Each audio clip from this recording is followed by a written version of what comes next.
Hey everybody, Cyrus Bonet here with Veterans Agents. Wanted to go over my market update with you briefly on basically a summary of it. I'm going to let you read through this. I've got top information. I fully analyze this myself. There's no automations, and you won't find a realtor break down a market update as much as I do. The local data is most important to you. So I have Pierce, Thurston, Kitsap counties, our primaries. We do go outside there.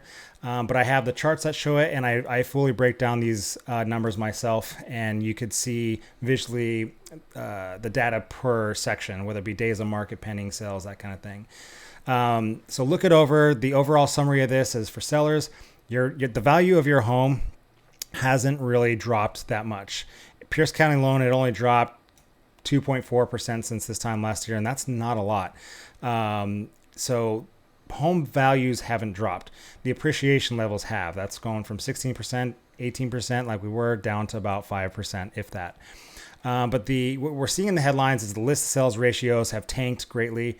This is going from 100% if we list your house at a set dollar amount and it sells for less.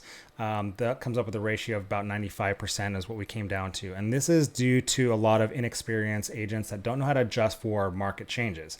Agents that have only lived in sellers markets for the last 8 years or so. And so there's longer days on market due to this. List sales ratios are down. So it's very important you work with somebody who can analyze data, who can adjust for these switching markets, can give you the expectations, and more importantly, give you the tools to leverage these markets. Just like I've done for a recent buyer of mine, we were able to get $20,000 in closing costs or incentives, I should say, for our buyer. 13,000 of that went toward a 3-2-1 rate buy down, and we were able to get their interest rates down to 3.95% for the first year, 4.95% for the second year, and 5.95% the third year. And this gives them the option to refinance next year if rates come down, to lock it in for 30 years at a lower rate and use those credits for the refinance. We were able to utilize the remaining $7,000 for closing costs. So this is like a win-win situation. I knew how to negotiate based on their days on market to get all these incentives for our buyer, and now they're paying 3.95% interest rate. No, I don't have anybody else doing that. I don't know of anybody else who have been this successful with a 3-2-1. This is one of many programs for buyers, and we also have many programs for sellers leveraging techniques. So give us a call if you have any questions on this report. If you need help with something, we're able to dive into it. I have summaries for our buyers and I have summaries for our sellers, buyers markets, sellers markets, questions for your agents, my personal outlook for the future, some charts I've had built over the years that explain the best time to buy and sell. But yeah, this is just a basic summary of it. Too much for me to go over in a video, so read through it. If you have any questions, reach out to us. We'd be happy to help. And additional takeaway I want you guys to understand, especially buyers or future buyers, is you need to get pre-approved.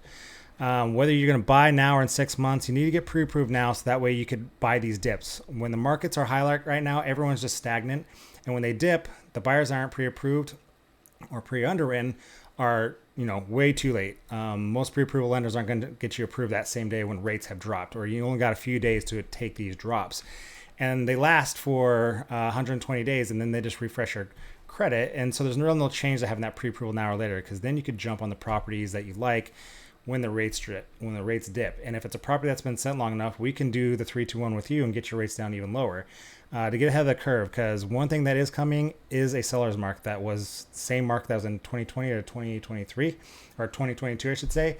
The bidding wars are far worse than the high interest rates right now, in my opinion. Frankly, we had clients bidding $75,000 over asking price, waiving home inspections, waiving all their contingencies, and basically took them 10 times to get there. It was a miserable time for a lot of buyers, and it will come back. We're short 6.5 million units in the United States.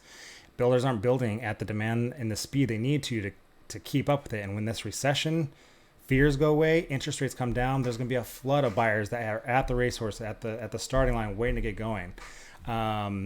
You can get ahead of that and take advantage of the high days on market right now, the poor pricing models that some of these agents are doing out there, and we can leverage this to get you into a property you actually want, can have home inspections, can not overdo it on some of these properties. It's not a fun time. I personally am trying to buy as many as I can right now because of this, because I know the market's coming back and it's going to be fierce when it does. So food for thought. If you have any questions, please feel free to reach out to us, and we'd be happy to help you get through any questions you have and all your goals. Talk to you soon. Bye-bye.